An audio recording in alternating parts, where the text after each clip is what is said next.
YTP 예배 오신 여러분들을 예수님의 이름으로 한번 축복합니다. 우리 오늘 이 시간도 기대하는 마음을 가지고 정말 살아계신 주님께 정말 간절한 심령으로 주님을 맞이하면서 기도로 예배 준비하시겠습니다. 주여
이 시간 전심으로 내 마음 다해 주님을 찬양하겠습니다.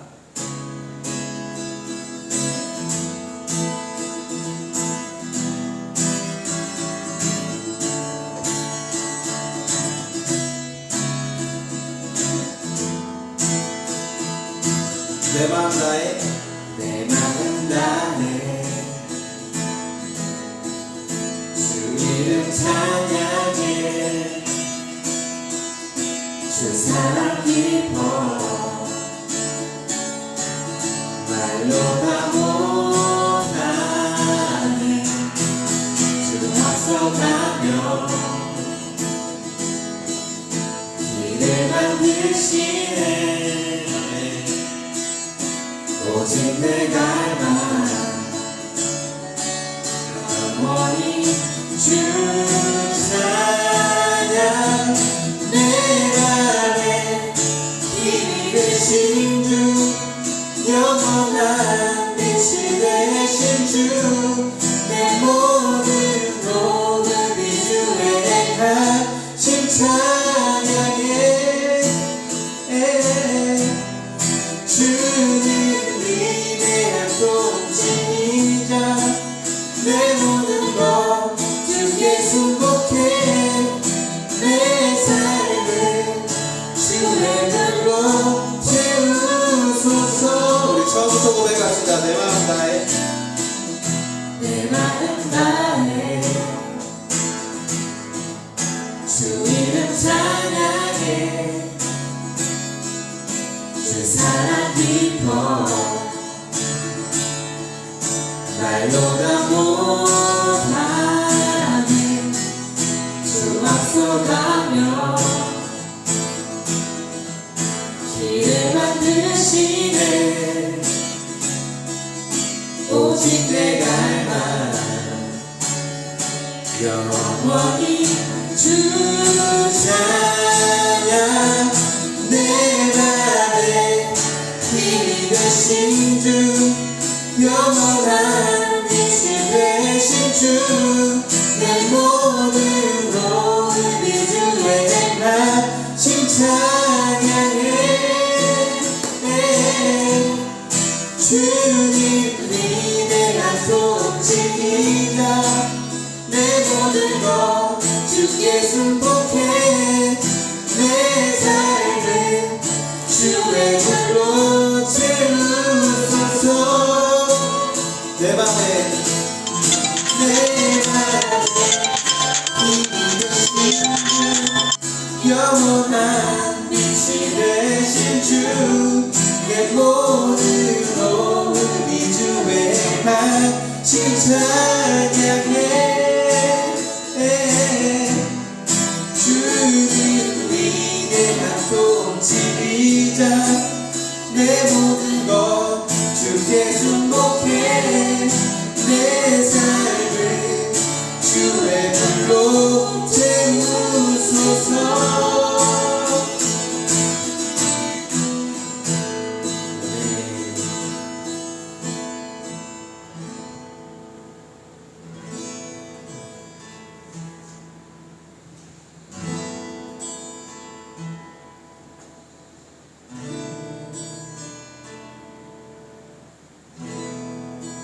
내 입술에 내 입술의 말과 나의 마음의 묵상이 주께 연락되길 원하네. 내 입술의 말과 나의 마음의 묵상이 주께 연락되길 원하네. 내 입술의 말과 내 입술의 말과 나의 마음의 묵상이 주께 연락되길 원하네. 내 입술의 말과 나의 마음의 묵상이 주께 연락되길 원하네. 내 반석 내 반석 나의 구원자 나의 노래할 이유 주님 눈에 축복되길 원하네. 모든 순간순간마다 주의 종 되기 원해. 주님 눈에 축복되길 원하네. 원하네. 우리 처음부터 고백하시겠습니다. 내 입술의 말과 내 입술의 말과 나의 마음의 묵상이 주께 연락되길 원하네. 내 입술의 말과 나의 마음의 묵상이 주께 연락되길 원하네. 내 반석 나의 구원자 내 반석 나의 구원자 나의 노래할 이유 주님 눈에 축복되길 원하네. 모든 순간순간마다 주의 종 되기 원해. 주님 눈에 축복되길 원하네. 내 반석 나의 구원자 내 반석 나의 구원자 나의 노래할 이유 주님 눈에 축복되길 원하네. 모든 순간순간마다 주의 종 되기 원해. 주님 눈에 축복되길 원하네. 원하네. 다시 고백하시겠습니다. 내 반석 내 반석 나의 구원자 나의 노래할 이유 주님 눈에 축복되길 원하네. 모든 순간순간마다 주의 종 되기 원해. 주님 눈에 축복되길 원하네. 원하네.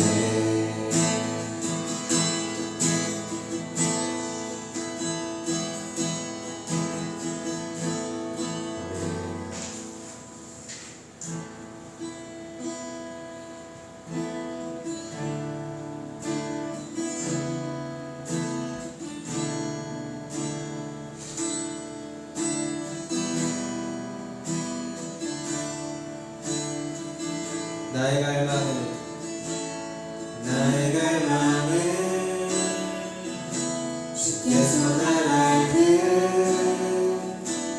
나도 주님을 온전히 아는 것. 나의 갈망은 주 날 사랑하듯 나도 주님을 사랑하는 것. 주 얼굴 보게 하소서 주 얼굴 보게 하소서. 주도 알게 하소서. 주님의 눈에 비춰진 나는 주셨으니 주 영상 담기 위하여 나의 모든 것을 주님께 드립니다. 나의 갈망은 내 모든 삶을 사랑의 제사로 주께 드리는 것. 내 사랑 주의 기쁨이 되니 주의 사랑에 빛을 비추니 나의 갈망은 내 모든 삶은 사랑의 제사로 주께 드리는 것. 내 사랑 주의 기쁨이 되니 주의 사랑에 빛을 비추니 주 얼굴 보게 하소서. 주로 가게 하소서. 주님의 눈에 비춰진 아름다운 보리 주 모든 것 주셨으니 주 영상 남기 위하여 나의 모든 것을 주님께 드립니다. 주 얼굴 보게 하소서. 주도 가게 하소서. 주님의 눈에 비춰진 아름다운 보리 주 모든 것 주셨으니 주 영상 남기 위하여 나의 모든 것을 주님께 드립니다. 주 얼굴 보게 하소서. 주 얼굴 보게 하소서. 주도 가게 하소서. 주님의 눈에 비춰진 아름다운 보리 주 모든 것 주셨으니 주 영상 담기 위하여 나의 모든 것을 주님께 드립니다.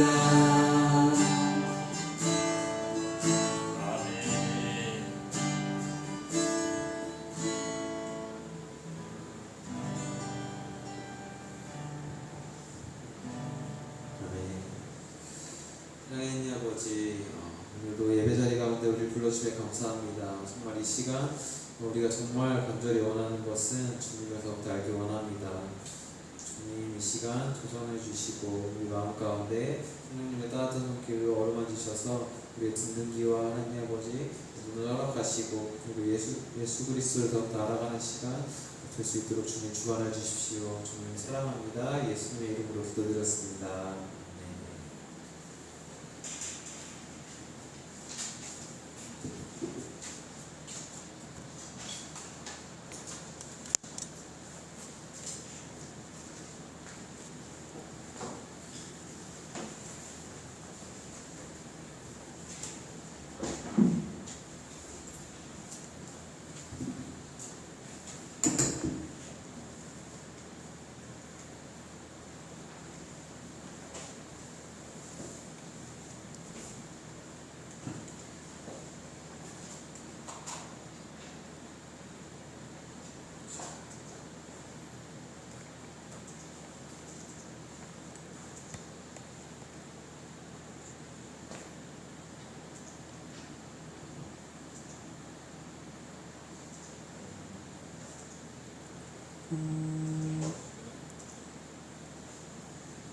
반갑습니다, 여러분. 제 목소리 잘 들리시나요?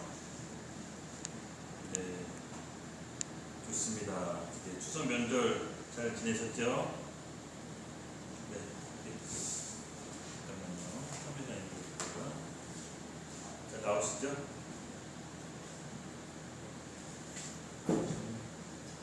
그래도 모두 화면을 대체적으로 우리가 끄고 계신 분들이 있는데 서로 상호주의로 갑시다. 상대방이 화면을 켜면 나도 또한 화면을 켜서 서로 얼굴을 맞대면서 예배드릴 수 있도록. 왜냐하면 예배는요, 오늘 예배에 대해서 살짝 설명할 텐데, 하나님을 대면하는 겁니다. 하나님을 대면한다는 것은 하나님께서 예배를 아무나 받는 것도 아니고 또 아무나 드릴 수 있는 것도 아닙니다. 예배를 드릴 수 있는 특권인데, 이 예배를 드리는데 하나님의 얼굴을 가리고 드린다. 뭔가 죄가 있겠죠. 그래서 우리가 상호주의로 갑시다. 내가 얼굴을 깠으니 여러분도 얼굴을 까십시오. 그래 하나님 앞에서 뭐 특별한 이 회사 업무나 뭐 그렇게 할 수 없는 상황이면 어쩔 수 없지만 그래도 얼굴을 볼 수 있으면 얼굴을 내덕하십시오. 그렇지. 성섭이한테 한 말이야. 성섭아. 네. 오늘 말씀 같이 할 텐데요. 오늘 말씀의 주제는 그 남매가 출애굽기입니다. 여러분 출애굽기 3장 1절부터 12절 말씀인데 주제로 다시 부르시는 하나님이라고 정해졌습니다. 추석 때 우리가 일주 쉬었잖아요. 그래서 보고 싶은 우리 친척들도 보고 여러 가지 일가 친척들도 만나 뵀을 텐데 저는 추석 때 우리 수요 예배 미니스트리 어떤 말씀을 하나님께 전할까 사실 좀 기도를 했었어요. 추석이 끝나고 우리 수요 예배 때 어떤 말씀을 전할까. 하나님께서 이렇게 기도하는 과정에 저한테 주시는 두 단어가 있었습니다. 바로 열정. 딱 하나님 이번 주 돌아오는 수요일에 어떤 마음 메시지를 전해야 되겠습니까? 말씀을 주세요라고 기도했는데 열정이라는 단어를 주셨고 또 성경을 보다가 출애굽기 난데없이 자연스럽게 출애굽기를 갔는데 여러분들 잘 아시다시피 모세가 80 먹은 모세가 하나님을 만나는 장면 그 말씀 구절을 하나님께서 보여주셨습니다. 그래서 몇 가지 키포인트가 있는데요. 우리 말씀을 통해 같이 읽고 오늘 메시지 이어가도록 하겠습니다. 제가 읽을게요. 출애굽기 3장 1절부터 12절 말씀입니다. 모세가 그의 장인 미디안 제사장 이드로의 양떼를 치더니 그 떼를 광야 서쪽으로 인도하여 하나님의 산 호렙의 이름에 여호와의 사자가 떨기나무 가운데로부터 나오는 불꽃 안에서 그에게 나타나시는지니라. 그가 보니 떨기나무에 불이 붙었으나 그 떨기나무가 사라지지 아니하는지라. 이에 모세가 이르되 내가 돌이켜 가서 이 큰 광경을 보리라. 떨기나무가 어찌하여 타지 아니하고 하니 그때 여호와께서 그가 보려고 돌이켜 오는 것을 보신지라.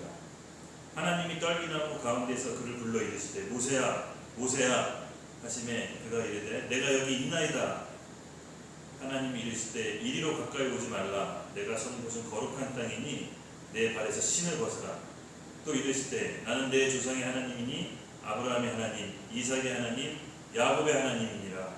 모세가 하나님 뵙기를 두려워하며 얼굴을 가리매 여호와께서 이르시되 내가 애굽에 있는 내 백성의 고통을 분명히 보고 그들이 감독자로 말미암아 부르짖음을 듣고 그 근심을 알고 내가 내려가서 그들의 애굽인의 손에서 건져내고 그들의 그 땅에서 인도하여 아름답고 광대한 땅 젖과 꿀이 흐르는 땅 곧 가나안 족속 헷 족속 아모리 족속 히브리 족속 히위 족속 여부스 족속의 지방이 데려가려 하노라.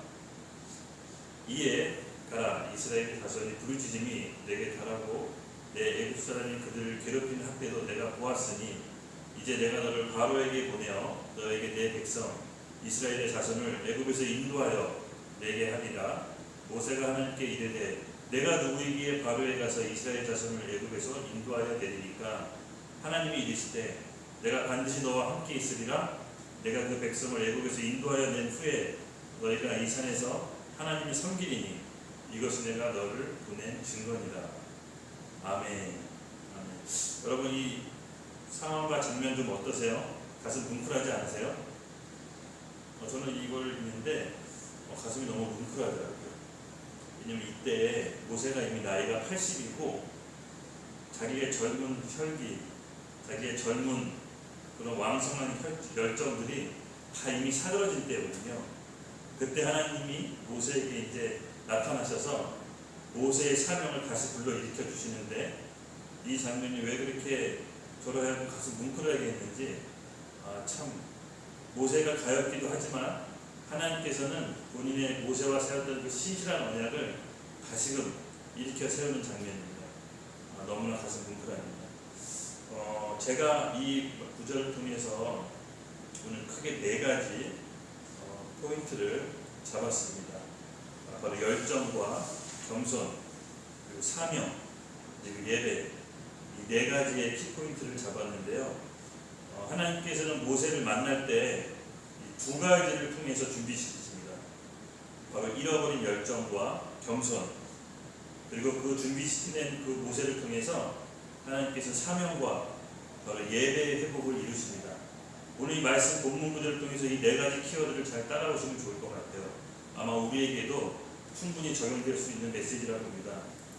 여러분, 모세는 이 이드로 장인이죠. 여러분, 모세 잠깐 얘기해보면 알다시피 어릴 적에도 범상치 않은 인물이었습니다.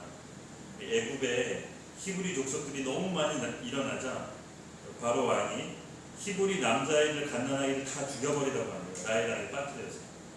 그랬더니 그 욥게벳의 노래 알죠? 욥게벳의 모세가 어머니인데, 갈대나무 상대에다 모세를 차요. 역청과 나무진을 가르고, 그런 가사가 있잖아요. 거기다 모세를 넣고 나일강에 띄웁니다. 그런데 우연치 않게도 바로의 딸, 이집트 공주에 의해 발견돼서 구출돼서 국적으로 그 갓난아기가 이집트 왕궁에서 왕자로 자라나기 시작하죠. 어떻게든 좀 기가 막힌 사연인데, 하나님께서 그 모세를 통해서 바로 이스라엘 백성을 구출해냈습니다. 근데 여러분 잘 아시다시피, 이 말씀 구절에 나왔다시피 이런 과정에 있던 모세가 왜 광야에서 이방인 그리고 미디안 제사장이 이두로의 양떼를 치는 초라한 인생이 되었을까요?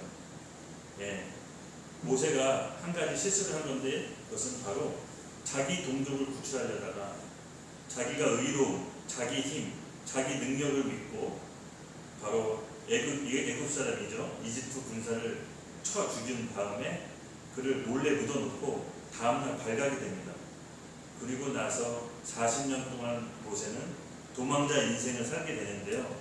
여러분, 40살에 본인의 힘과 능력으로 뭔가 해보겠다라고 해서 사람을 쳐 죽인 그 사람이 그 사건 이후로 40년 동안 광야에서 80세 먹은 노인이 되기까지 너무나 슬픈 인생을 살아갑니다. 바로 그때입니다. 이제 80이 다 됐는데 어느 때와 같이 평범한 일상을 살고 양떼를 치고 가고 있는데 하나님의 산 호렙산에 이르게 됩니다. 자연스럽게 일상을 살아가죠. 그때 모세는 특이한 광경을 봅니다. 바로 여호와의 사자가 떨기나무 가운데로 나오는 불꽃 안에서 그에게 나타나는지라. 딱 보니까 떨기나무에 불이 막 붙었는데요. 나무는 타지 않아요. 그냥 불만 붙어 있어요. 평소에 다른 모습을 본 모세가 기이하게 생각했겠죠. 근데 과연 그랬을까요? 하나님께서는 이 사건을 통해서 모세하고 개인적인 인격적인 만남을 이루십니다. 우리가 잘 아는 건데요. 떨기나무는 무엇을 상징하느냐? 바로 아무도 관심 가져주지 않는 그냥 그저 그런 쓸모없는 나무, 쓸모없는 인생을 뜻합니다. 그런데 그 가운데 불꽃이 임하게 되죠.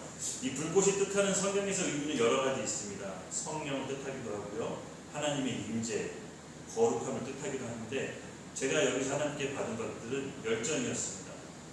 사실 40년 전 이집트의 왕자 때 모세는 되게 잘생겼다라고 성경에 나와요. 그 왕자에다가 잘생긴 사람이 본인의 힘으로 뭔가 자기 백성을 구원하려다가 한순간의 실수로 도망자가 돼서 인생 40년을 허비해서 노인이 돼서 떨기나무처럼 아무도 쓸데없이 아무도 거들떠보지 않는 그 인생 가운데 하나님께서 불꽃으로 임하셔서 다시금 열정을 모세로 하여금 일으켜 세웁니다. 바로 40년 전에 잃어버렸던 이스라엘 백성, 자기 동포를 구출하고자 하는 그 열정을 하나님은 떨기나무의 불꽃으로 모세에게 상기시키죠. 여러분, 불은 아무것도 보잘것없는 떨기나무 속에서 타지 않고 임하게 됩니다. 우리도 하나님께서 주시는 소명이 있었을 겁니다. 이미 받은 사람이 있고 아니면 앞으로 받아야 될 사람이 있는데, 앞으로 받아야 될 사람은요, 하나님과 개인적으로 인격적으로 만나는 계기가 필요합니다. 이 하나님과 인격적으로 만나는 계기가 없다면 하나님께서 그것을 만나게 해달라고 여러분 구하십시오. 그래야 하나님께서 그 사람에게 사명을 주실 수 있는 겁니다. 하나님께서는 이 두 이미지, 떨기나무와 불을 바로 모세에게 사용하셔서 쓸모없는 인생이 아닌 옛날에 잊혀졌던 그 사명과 열정을 모세를 하여금 다시금 상기시킵니다. 그리고 나서 하나님께서 부르죠. 모세야, 모세야, 이름을 정확히 2번 부르십니다. 여러분, 왜 하나님께서 모세야, 모세야 이름을 2번 부르셨을까요? 그것은 하나님이 이미 모세의 삶과 그의 고통과 그의 상처와 아픔을 다 안다는 뜻입니다. 그래서 정확히 지금 이 순간은 하나님께서 기다리고 계셨다는 뜻입니다. 하나님께서는 모세를 그 양떼 치고 호렙산에 올 때까지 기다리고 계셨던 거예요. 그리고 그로 하여금 하나님과의 개인적인 인격적인 만남을 통해서 하나님께서 열정을 다시금 불어넣어 주십니다. 비로소 모세와 하나님의 개인적인 만남이 딱 이루어집니다. 여러분, 이 모세가 되게 기가 막히지 않으세요? 정말 저도 우리가 그냥 성경 속에서 이집트의 왕자였다라고 하는데 상상을 좀 해볼게요. 여기 누구죠? 기훈이가 예를 들어서 미국 대통령, 지금 미국 대통령의 아들이었습니다. 미국 대통령의 아들로서 어느 지역을 가도 환영받고, 미국 대통령의 아들이면 뭐 배갔다 왔다 갔다 하고 자유롭게 아빠 대통령을 만나죠. 그런 사람이 실수로 그러니까 사람을 죽여서 순간적으로 미국에서 도망쳐서 전 세계 탈레반이나 아이시스 이런 중동지 떠돌이 인생을 살게 됐습니다. 미국 대통령의 아버지로서는 참을 수가 없겠죠. 바로 그런 인생을 살다가 나이가 먹고 아무도 지은이를 잊혀지지 않고 기억하지 않을 때 다시 본인도 미국 대통령 아들이라는 사실을 잃어버린 채 어느 날 누가 미국 대사관에서 와서 당신은 미국인이고 대통령의 아들이었습니다라고 얘기해 줬을 때 기은이가 어땠을까요? 기쁘고 내가 그런 사람이었지 라고 환영했을까요? 아니죠. 이제 다 소용없었겠죠. 과거의 얘기고 지금 와서 내가 미국 대통령님들 알려줘 본들 이미 늙은 80세 먹은 기은이가 뭘 할 수 있겠습니까? 전혀 기쁘지 않았을 겁니다. 네, 마찬가지입니다. 하나님께서 모세를 그렇게 다시 부르실 때 모세야 모세야라고 정확히 2번 부르시면서 지금 이 순간을 하나님께서 기다리고 너의 고통과 너의 삶을 내가 한순간도 잊은 적이 없다라고 다시 한번 상기시켜 주신 겁니다. 여러분, 떨기나무에 붙어있는 불을 보면서 우리가 우리 안에 있는 하나님이 주어졌던 처음 만났던 그 열정, 하나님을 처음 만나서 그때 여러분 있습니까? 오늘 이 열정이 여러분 가운데 다시금 일어났으면 좋겠어요. 저는 하나님하고 개인적으로 만났을 때가 27살이었습니다. 강제철거를 당했는데요. 그때도 인생의 강제철거라는 큰 풍파를 겪고 저에 대한 신뢰와 기대가 완전히 무너졌을 때입니다. 사실은 제 생각에 했을 때는 그때가 가장 비참한 때였다고 하지만 지금 돌이켜보면 그 사건을 통해서 하나님을 인격적으로 만났죠. 눈에 보이지 않는 하나님이 내 인생 가운데 관여하고 계셨고 내가 알지 못했지만 아주 내 어릴 적부터 나를 함께하고 계셨다. 그래서 강제철거를 통해서 하나님께서 성하나 성하나 이렇게 2번 부르는 것처럼 저에게 다가오셨어요. 그때 하나님과의 첫 번째로 인격적인 만남이 시작되었죠. 여러분 그거 아세요? 하나님이 그 사람을 찾아가 만났을 때는 그냥 만나는 게 아니라 반드시 그 후에 사명을 주십니다. 해야 할 일을 주신다는 거죠. 여러분 아직 하나님을 개인적으로 만나지 못했다면요, 오늘 이 밤 기도하세요. 하나님이 어떤 분인지 만나게 해달라고. 이미 만나고 오래전에 하나님께서 주신 사명이 있다면 오늘 십자가 앞에 나아가 그 열정을 다시 불사르십시오. 이 열정은요, 내가 내 힘으로 내는 것이 아니라 내가 내 힘으로 내는 것은 어떻게 보면 신념이 될 수가 있는데 열정은 외부로부터 받는 것이에요. 그래서 하나님께서 우리에게 주시는 성령의 능력인데 그 열정이 들어와야 우리가 지치지 않고 우리가 필요하지 않습니다. 여러분 열정이 있는 사람과 그렇지 않은 사람이 결과적으로 봤을 때 100% 다른 결과를 내요. 이 마음에 열정이 있는 사람은요 5개를 시켜도 10가지 일을 해내요. 근데 열정이 없이 의무감을 하는 사람은요 맡겨진 일조차도 완벽하게 해내지 못해요. 그것은 그 사람에게 열정이 없는 것입니다. 열정이 있는지 없는지 처음 시작은 누구나 다 똑같이 시작할 수 있지만 그것이 하나님께로부터 왔는지 자기 힘과 자기 신념으로 했는지는 시간이 지나면 지날수록 알 수가 있습니다. 하나님께서 우리에게 열정을 주신다는 것은 하나님께서 우리를 쓰시겠다라고 하는 증거입니다.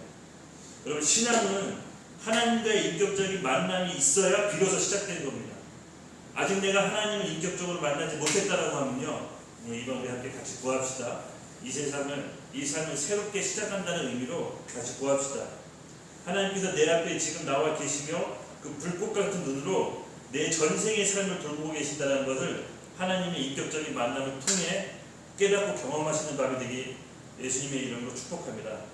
여러분의 열정은 생각보다 중요합니다.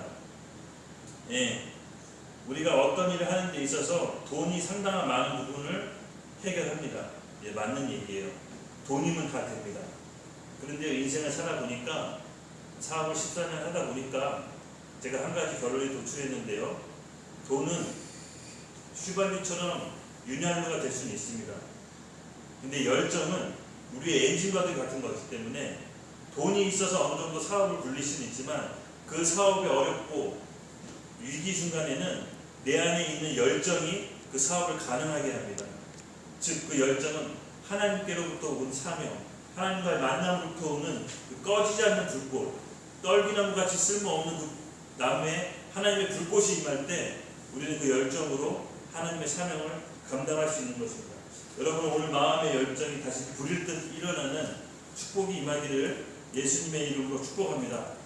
똑같은 일이 있더라도 여러분 열정이 있는지 없는지 정말 슬퍼요. 어쩔 수 없이 일하는 거라 열정을 가지고 일하는 거는 아까도 얘기했지만 엄청난 결과를 미칩니다. 열정이 없으면요 사람에게 감동을 주지 못합니다. 어떤 내 주변에도 좋은 영향을 끼치지 못하고, 그러나 열정이 있는 사람은 내 주변에 있는 모두에게 감동을 줍니다. 더 넘어 그 사람이 만든 음식, 그 사람이 만든 제품, 그 사람이 하는 서비스, 모든 일에 주변 사람들은 감동을 받게 돼 있어요. 왜냐? 그는 하나님께로부터 열정을 받았기 때문에, 사명을 받았기 때문에 반드시 그 일을 하고자 하는 힘과 에너지, 능력은 하나님께로부터 외부로 옵니다. 그렇다면 왜 우리 열정을 잃어버렸을까요? 혹시 우리 중에 열정이 지금 사그라들거나 하나님께 오래전에 받았는데 잃어버린 사람이 있습니까? 아마 한 4가지 이유로 우리가 열정을 잃어버리는 경우가 있습니다. 첫 번째, 실패를 경험했다거나, 두 번째, 배신을 당했다거나, 세 번째, 큰 상처를 받았다거나, 네 번째, 쓸모없는 인간으로 취급받았다거나 등등 또 여러 가지가 있겠는데, 여러분 모세는 자기 동족으로부터 고통받고 있었을 때 자기가 그것을 보고 그냥 넘기지 않았습니다. 자기가 이집트 왕자였을 때 자기가 고통받는 동족을 위해서 애굽 병사를 쳐서 죽이죠. 근데 그 사건을 이래 아까도 얘기했지만 40년 동안 광야에서 헤매게 됩니다. 그리고 80년이 된 노인에게 하나님이 찾아오셨죠. 바로 우리가 그 모세에게 과거에 있었던 상처, 실패, 낙담을 하나님께서는 첫 번의 만남, 떨기나무의 불꽃으로 인해 다시금 덮어주십니다. 제가 27세 때 강제철거를 당하고 제 자신으로부터 이 세상에 경쟁력이 없다는 것을 처음으로 냉정하게 알게 됐어요. 정말 이 보잘것없는 나에게, 세상으로부터 거절당하고 늘 찌질했던 나에게 하나님이 찾아오셔서 그 만나주셨다는 그 감격은 지금도 저는 잊을 수가 없습니다. 여러분 열정을 회복할 수 있는 길은 하나님을 다시 만나는 겁니다. 우리에게 필요한 건 하나님입니다. 다른 것에서 찾거나 구하지 마십시오. 순간적으로 즐거움과 재미를 줄 수 있지만 하나님을 만나는 그 감격은 하나님으로부터 우리가 왜 살아야 되는지 이유를 주어주십니다. 그게 없다면 내 인생에 그 어떤 하나님을 만나게 해달라는 계기를 만들게 해달라고, 계기가 필요합니다. 모세가 떨기나무의 불꽃과 같은 기이한 현상을 받듯이 하나님께 내 인생에 하나님을 만날 수 있는 계기를 마련해달라고. 그게 강제 철거가 됐던 어떤 사고가 됐던 조금 극단적으로 얘기하면 어떤 나에게 일어나지 말아야 될 큰 엄청난 큰 사건이 일어났다면 그것이 하나님을 만나게 된 계기가 된다면 축복의 통로가 될 것입니다. 잊지 마십시오. 자기한테 조금이라도 기대가 있다면 하나님은 그 사람을 쓰실 수 없습니다. 누가 하나님의 지혜와 능력을 얻습니까? 자기에게 일말의 기대도 없는 자. 자기가 이 세상으로부터 어떤 경쟁력도 없다는 걸 깨달은 사람. 너무 의지할 게 없어서 하나님밖에 의지할 곳이 없는 사람. 이 자가 하나님께 함께 하십니다. 하나님은요, 자신의 계획과 자신의 비전을 초대할 때 우리 스스로 내 계획이 이미 있는 사람은 절대 초대하지 않으십니다. 그러면 잊지 마십시오. 내 계획과 내 비전이 있는 사람은 하나님이 초대하지 않으십니다. 바로 나에 대해서 일말의 기대감이 없을 때 하나님께서 비로소 우리를 초대하시고 우리에게 열정과 사명을 주십니다. 고린도전서 1장 26절부터 29절 제가 읽어드릴게요. 형제들아, 너희를 부르심을 보라. 육체를 따라 지혜로운 자가 많지 아니하며 능한 자가 많지 아니하며 문벌 좋은 자가 많지 아니하는도다. 그러나 하나님께서 세상에 미련한 것들을 택하사 지혜 있는 자들을 부끄럽게 하려 하시고 세상에 약한 것을 택하사 강한 것들을 부끄럽게 하려 하시며 하나님께서 세상에 천한 것들과 멸시받을 것들을 없는 것처럼 택하사 있는 것을 폐하려 하시나니 이는 아무 육체도 하나님 앞에서 자랑하지 못하게 하려 하십니다. 여러분, 우리가 갖고 있는 우리 프리미엄 스스로 생각하고 있는 여러 스펙들이 있잖아요. 하나님 앞에서는 그 어떤 것도 자랑할 것이 없습니다. 왜냐하면 하나님의 모든 능력의 소유자이기 때문에 하나님을 의지하고 하나님을 붙드는 사람은 그 모든 지혜와 능력을 그 사람에게 부어주십니다. 그러므로 자기가 갖고 있는 알량한 지식과 스펙을 자랑해 본들 하나님 앞에서는 아무런 소용이 없는 것입니다. 바로 자기 스스로에게 어떤 일말의 기대도 없는 자에게는 하나님께서 그 사람을 택하시고 하나님의 일을 시작하십니다. 다시 열정을 회복시키고 우리가 다시 하나님 앞에 나아갈 수 있도록 우리가 십자가에 나아갑시다. 하나님께서 그 십자가 앞에 나오는 사람, 예수 이름을 부르는 자, 예수 앞에 나가는 자에게는 복이 있다고 말씀하십니다. 여러분이 십자가 앞에 나아갔을 때 여러분을 그동안 열정을 부르시지 못하게 했던 상처와 고통과 낙담과 실패를 하나님께서 모두 회복시키시고 다시 하나님께서 처음 주셨던 열정과 사명으로 여러분을 초대하실 것입니다. 하나님께서 여러분 안에게 주시는 무한한 축복 속으로 오늘 들어가시기를 예수님의 이름으로 축복합니다. 우리 하나님은 누구보다도 여러분을 너무 잘 아시고 여러분을 너무 지키고 계셔서 여러분이 생각하는 그 이상보다 더 좋은 걸 주십니다. 저도 제 인생을 쭉 되돌켜보면요, 내가 굳이 내 스스로 살려고 움켜잡았던 것들을 내가 힘을 빼고 내려놓을 때 지나고 나니 하나님께서 자동으로 채워주시는 것들을 경험할 수 있었습니다. 그러나 당장 그걸 내 손으로 놓으면 내가 죽을 것 같은 것이 우리의 현실입니다. 그렇지만 그렇지 않습니다. 죽거나 손해보지 않습니다. 하나님을 위해 하나님을 의지의 믿음으로 내려놓은 것들은 하나님께서 반드시 더 적절로 채워주십니다. 그러기 위해서는 여러분들이 내려놓아야 됩니다. 여러분들이 내려놔야 될 것이 무엇인지를 같이 기도해보면 좋겠습니다. 예. 그리고 두 번째, 우리가 준비해야 될 게 있는데 바로 겸손입니다.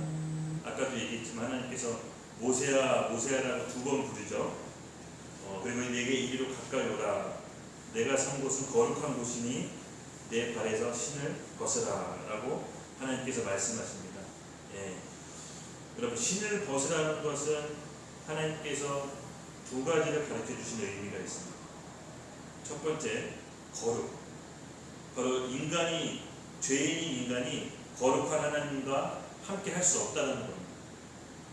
두 번째, 겸손입니다. 이제부터 모세가 새로운 인생으로, 모세의 인생은 없고 하나님의 말씀과 계획대로 모세를 초청하는 겁니다. 여러분, 과거에 우리 고대 사회에서 신이 없는 것은 노예를 뜻했어요. 맨발. 주인 앞에 종은, 노예는 신을 신고 맨발로 다닙니다. 즉 모세가 하나님 앞에 신을 벗었다는 것은 이제 더 이상 자기 계획과 인생을 자기가 주관해서 사는 것이 아니라 하나님의 종으로서 하나님의 계획 안으로 들어가는 것을 뜻합니다. 그것이 뭡니까? 겸손이 준비되었다는 것입니다. 아까 첫 번째 얘기했었죠. 하나님께서 사람을 쓰실 때 먼저 열정을 불어넣어 주시고 그 다음 그를 겸손케 해서 준비하십니다. 그 겸손하는 과정이 사람마다 다르겠지만 모세에게는 40년이 필요했습니다. 근데 왜 40년까지 굳이 광야에서 떠들었냐? 모세는 한 민족 국가를 구원해야 되기 때문에 그만한 시간이 필요했던 것 같아요.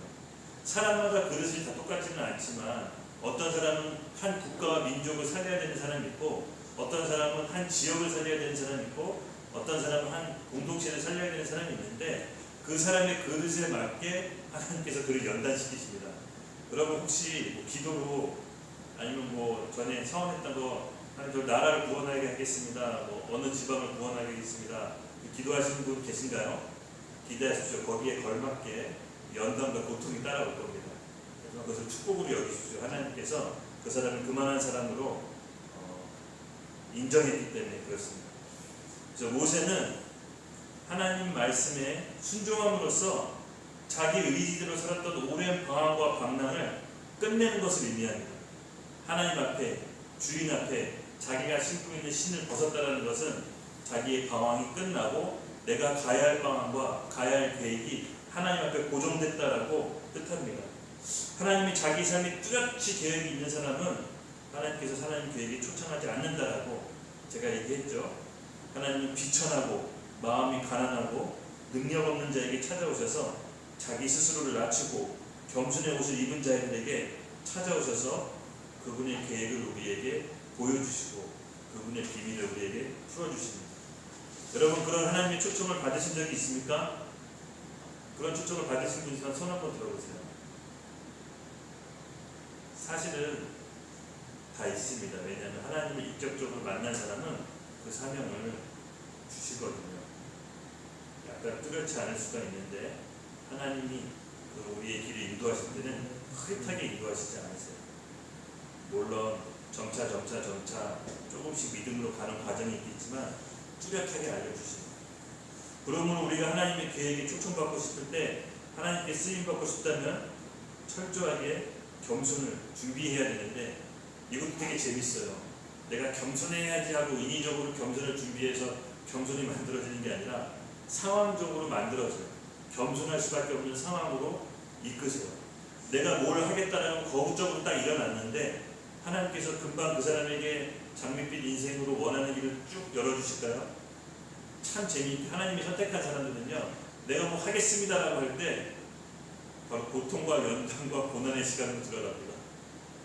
그러지만 그건 증거는요 하나님이 사람이라는 증거가 바로 고통과 연단입니다. 그럴 때서 기뻐하고 즐거워하십시오. 아 하나님이 나를 쓰시겠구나. 여러분 철저하게 겸손해져야 하나님께서 그 사람을 쓰실 수 있습니다. 겸손의 반대말이 뭡니까? 교만. 교만은 다른 게 교만이 아닙니다. 자기 인생을 자기가 결정짓는 것, 그것이 교만입니다. 하나님이 묻지 않고 내 모든 사소한 삶을 내가 결정짓는 것, 그것이 교만입니다. 하나님께서는 그 사람을 쓰실 때 결코 하나님께서는 교만을 그냥 내버려 두시지 않습니다. 우리가 하나님 안에서 겸손의 옷을 입고 주님이 주시는 열정으로 갑옷을 입을 때 하나님께서 비로소 사명과 예배의 회복으로 이끄실 것입니다. 모세는 자기가 가장 낮을 때 하나님께서 높여주셨고요. 가장 작고 힘이 없을 때 하나님 크게 만들어주셨고 가장 비천할 때 하나님께서 은혜를 부어주셔서 겸손이 완비됐을 때 그를 통해서 하나님의 능력을 보이셨습니다. 그러므로 여러분 약점이 드러났을 때 감추거나 은폐하지 마십시오. 이렇게 세상을 살다 보면은 내가 남한테 꼭 보여주고 싶지 않은 약점이 본의 아니게 드러날 때가 있는데요. 제가 한 가지 또 살면서 느낀 통찰력은 뭐냐면요. 우리가 살면서 약점이 드러날 때가 있죠. 남한테 보여주고 싶지 않은 약점. 그 약점이 드러났을 때 그 약점을 감추면요. 사단의 틈이 되고요. 그 약점을 드러내면 성령의 문이 들어오는 통로가 됩니다.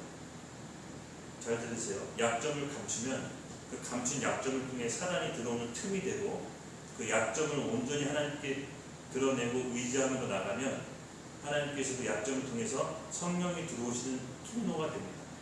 약점이 발견됐다고 해서 너무 당황하지 마십시오. 아직도 나에게 이런 약점이 있구나. 내가 이걸 학명 있게 드려야 된다. 내가 이것을 요번 기회에 드러내고 하나님 앞에서 해결받기를 여러분 기도하십시오. 그럴 때 그 약점을 통해 성령이 우리 가운데 오셔서 우리 약점을 통해 성령이 일하게 됩니다. 모세는 사람이 주는 약점을 숨기고 은폐하려다가 발각되어 40년 동안 광야에서 도망자 신세를 하게 됩니다. 그러나 다윗은 약점이 드러났을 때 오히려 그것을 통해서 하나님을 의지하는 기회를 삼습니다. 그랬더니 다윗은 하나님 그 인생 전체를 들어 하나님께서 그를 지지하십니다.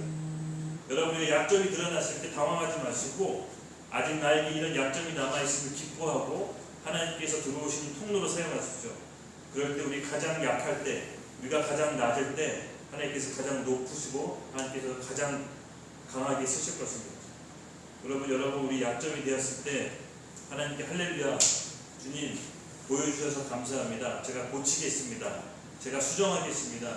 지금 제가 이 약점을 통해서 성령이 저의 가운데 일할 수 있도록 제가 마음을 내어드립니다. 성령 저에게 자정하사 저를 이끌어 주시옵소서라고 주님께 나아갑시다. 그리고 세 번째입니다. 첫 번째 열정과 두 번째 겸손을 준비한 우리에게는 바로 하나님께서는 사명과 부르심으로 우리를 이끌어 주십니다. 하나님은 호렙산의 만남을 통해 지난 40년 동안 모세가 잃어버린 인생을 완전히 그의 원래 계획을 되새겨 주시고 기억나게 해주십니다. 바로 자기 동족인 이스라엘 백성을 애굽으로부터 탈출시키는 사명을 일깨워 주십니다. 우리도 마찬가지입니다. 우리가 하나님을 전에 인격적으로 만났다면 하나님께서 우리에게 두 종류의 부르심을 주신 겁니다.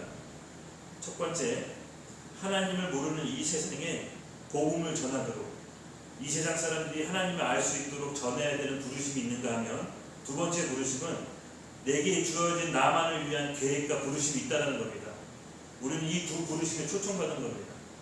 여러분, 첫 번째 부르심은 하나님을 만나는 즉시 우리는 모두가 해야 되지만, 두 번째 부르심은 각자 서로 다릅니다. 하나님께서 우리 각자 나한테 맞는, 보라한테 맞는, 우리 시진자매님한테 맞는, 사연자매님한테 맞는 부르심으로 이끄십니다. 거기에 대해서 준비해야 될 것을 아까도 얘기했죠. 겸손과 하나님과 인격적인 만남을 통한 열정, 이것을 통해 하나님께서 우리를 향한 부르심으로 이끄십니다. 바위 위에 모세에게 주신 부르심은 바로 애굽에서 이스라엘 백성을 탈출시키시는 것입니다. 하나님께서 이스라엘 백성을 탈출시키고 구체적으로 계획을 모세에게 알려주시는데요. 여기 보시면 아시죠? 내가 내려가서 그들의 애굽인의 손에서 건져내고 그들 땅으로 인도하여 아름답고 광대한 땅, 적과 뿌리 흐르는 땅, 곧 가나안 족속, 헷 족속 쭉쭉쭉쭉 나갑니다. 하나님께서 그에게 사명을 주시고 앞으로 해야 될 일들을 알려주십니다. 마찬가지입니다. 우리가 예수님을 믿고 사명을 받았다면 앞으로 우리가 해야 될 길을 성령은 우리를 통해서 이끌어 주시고 인도해 주십니다. 왜 너 믿었으니까 너 알아서 살아, 나만 믿고 따라와가 아니라 하나님께서 우리 주변의 사람들을 통해, 우리 관계성을 통해, 여러 사건과 사고들을 통해서 우리의 사명을 이끌 수 있도록 자세하고 구체적으로 우리를 이끌어 주실 것입니다.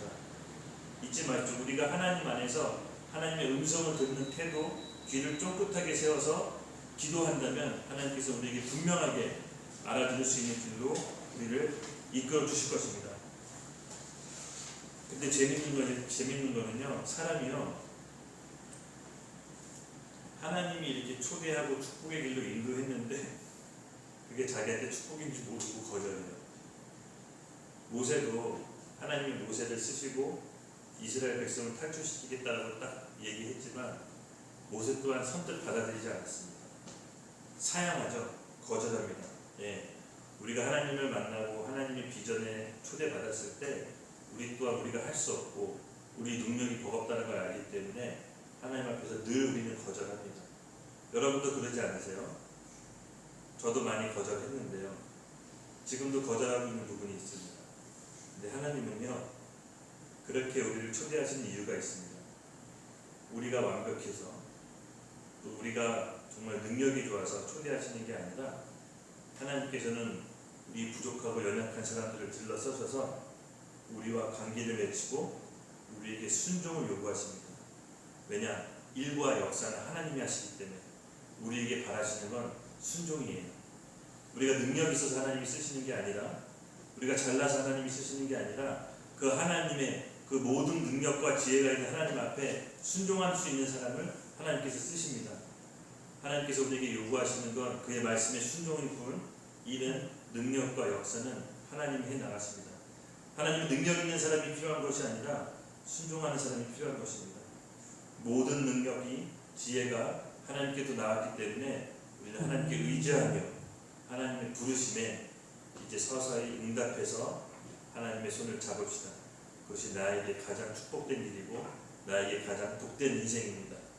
여러분, 기도할 때 하나님께서 오래전에 주신 사명과 열정이 있다면 오늘 십자가 앞에 나아가서 그 하나님과 처음 만났던 대면했던 그 순간, 하나님이 나에게 처음 인격적으로 만났던 그 순간을 떠올리세요. 그러면 그 열정이 다시 하나님께서 부어주실 것입니다. 떨기나무의 불꽃처럼 우리가 잊고 있었던 열정을 하나님께서 다시 상기시켜 주실 것입니다. 아직 사명과 열정을 못 받았다면요, 하나님과 인격적으로 만나는 계기가 마련하게 되라고 기도하세요. 하나님과 만나는 계기가 필요합니다. 그게 없으면 신앙생활을 할 수가 없습니다. 신앙생활의 첫 시작은 하나님과의 만남입니다. 여러분, 우리가 바라야 되고 하나님께 구할 수 있는 내 안에 있는 그런 어떻게 보면 하나님께 고백이 시편 27편에 있는데 그 자리에서 다 같이 읽어보죠. 시작. 내가 여호와께 바라는 한 가지 일, 그것을 구하리니 곧 내가 내 평생에 여호와의 집에 살면서 여호와의 아름다움을 바라보며 그의 성전에서 사모하는 그것이라. 아멘. 여러분, 재밌는 게요, 하나님이 왜 그러시는지 모르겠지만 우리를 만나고 열정을 통해서 그리고 우리 겸손을 통해서 주의 사명을 이루시고 그 가운데 결정적으로 마지막에 하고자 하는 것들이 뭐냐면요, 바로 예배입니다. 예배 회복을 원하세요. 12절에 결론은 이렇게 나옵니다. 왜 하나님이 모세에게 찾아와서 떨기나무 불을 태우고 여러 가지 사명과 비전, 애굽에서 이스라엘 백성을 탈출시키는 그 과정을 설명하면서 마지막 12절에 이런 말씀하십니다. 하나님이 이르시되 내가 반드시 너와 함께 있으리라. 내가 그 백성을 애굽에서 인도하여 낸 후에 너희가 이 산에서 하나님을 섬기리니 이것이 내가 너에게 보낸 증거니라. 아멘. 결국 하나님께서는 이곳에서 그 호렙산에서 하나님을 섬기며 예배를 받기 원하십니다. 여러분, 우리가 왜 창조되었습니까? 우리가 창조된 목적 중에 하나가 하나님을 예배하는 것입니다. 제가 아까 서두에도 얘기했듯이 예배는 아무나 드릴 수 있는 것도 아니고 하나님은 아무 예배나 받는 게 아닙니다. 결국은 이 모든 과정 끝에서 우리를 통해서 받고 싶은 게 뭐냐면은 오직 섬겨야 될 한 분, 하나님, 그의 자녀를 통해서 받고 싶은 게 바로 예배인 것입니다. 제가 또 지난주에 찬양을 하고 우리 예배 끝난 다음에 기훈이랑 얘기해서 우리가 좀 더 비록 온라인이지만 비대면 예배가 지금 1년 넘게 드리고 있지만 정말 실제로 교회에서 예배 드리는 것처럼 몸과 마음의 자세를 하나님께 대면하듯이 하자. 그것이 우리가 최소한으로서 피조물로서 드려야 될 자세라는 생각을 하게 되었습니다. 여러분, 맞습니다. 예배는 특권이고 아무나 드릴 수 있는 것이 아닙니다. 예배 드리고 싶다고 해서 하나님이 다 받아주시는 것도 아니고 그의 거룩한 곳에서 하나님이 받고 싶은 장소에서 받고 싶으신 것입니다. 우리가 비록 온라인 예배로 각자 처소에 드리지만은 예배 드릴 때 마음가짐만큼은 내가 교회에서 하나님의 얼굴을 대면한다는 마음으로 예배에 임하십시오. 예배가 얼마나 소중한 건지는 우리가 이 비대면 사회가 지금 계속 진행되고 있죠. 여러분, 조금씩 알 수 있지 않나요? 예배를 너무 가볍게 여기는 풍조가 지금 너무 많이 진행된 것 같아요. 네. 일단 예배는요, 하나님과 나의 개인적인 관계 속에서 우리가 회개하고 화목하게 한 다음에 우리 내 이웃에게 그 사랑을 펼칠 수 있는 겁니다. 그리고 넓은 의미에서 예배는 우리 일상생활 전부를 포함하는데 그러기 위해서는 하나님과의 관계가 먼저 화목하게 한 다음에 우리의 삶, 이웃을 통해 하나님의 은혜를 흘려보낼 수가 있습니다. 그러므로 시간과 장소를 고정해서 하나님께 드리는 예배가 먼저 선행되어야 우리가 하나님께 드리는 예배가 온전히 드릴 수 있는 것입니다. 여러분, 우리가 오늘 예배에 대해서 다시 한번 소중히 생각합시다. 어떤 목사님이 이렇게 설명하시더라고요.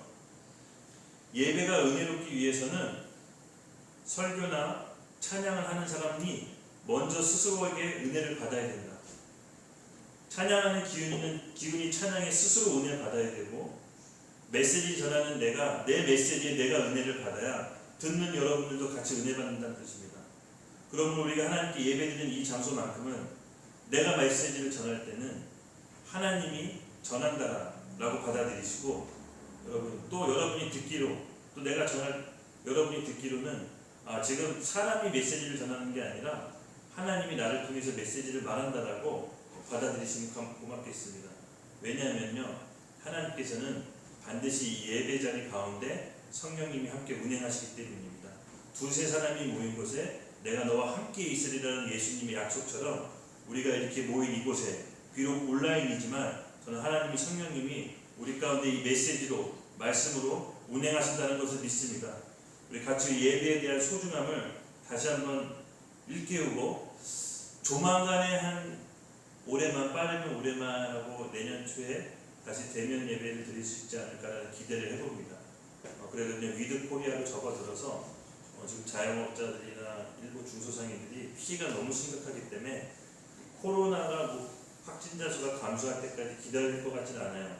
규제가 점점 풀어질 것 같은데, 우리가 다시 예배가 회복되고 대면 예배가 드려질 때 정말 지금 이렇게 온라인 예배를 잘 드린 사람이 대면 예배들에서 가서 잘 드릴 수 있는 것이지, 지금 이렇게 대충 드리는 사람이 대면 예배가 시작됐을 때 잘 드릴 수 있을 거라는 보장 잘 모르겠습니다.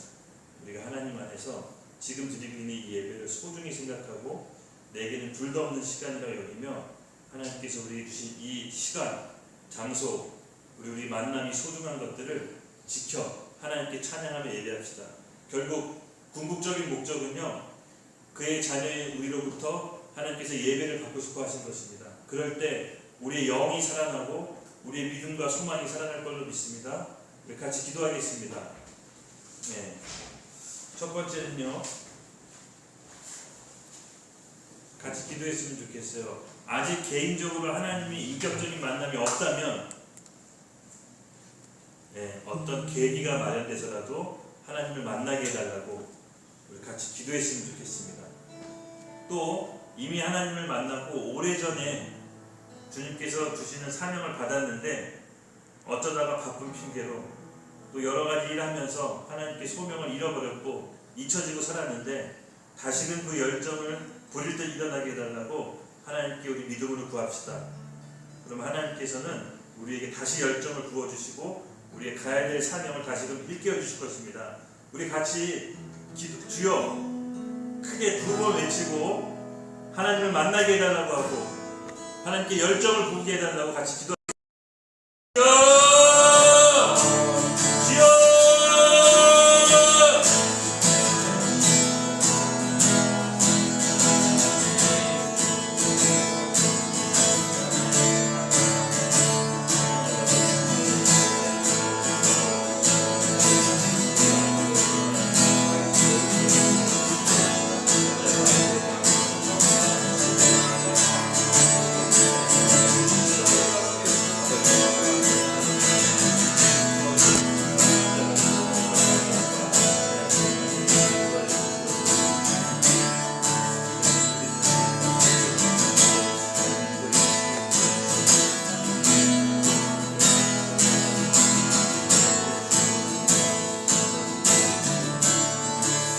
이어서 계속 기도하고 싶은 건요, 혹시 전에 했던 낙담, 실패, 좌절로 인해 혹시 알 수 없는 그런 영적인 눌림을 통해서 열정이 사그라들거나 열정이 식었다면은 다시금 십자가 앞에 나아갑시다.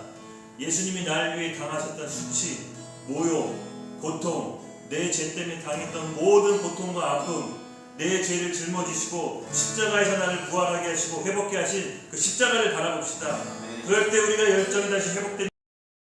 주님 앞에 십자가에 나아감으로 예수 이름을 같이 부르며 그 열정이 회복되기 다시 기도하겠습니다. 주여 예수님!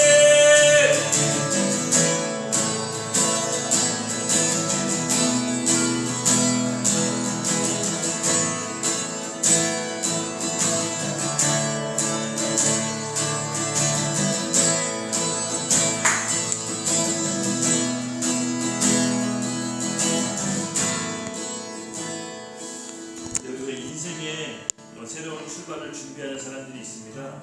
출발하기 전에, 인생을 새롭게 시작하기 전에 반드시 먼저 해야 될 것, 하나님과의 개인적인 만남, 인격적인 만남, 어떤 계기를 통해서라도 그 만남이 이루어질 수 있도록 같이 우리 축복하며 기도합시다. 하나님 아버지 감사합니다. 오늘 말씀을 통해서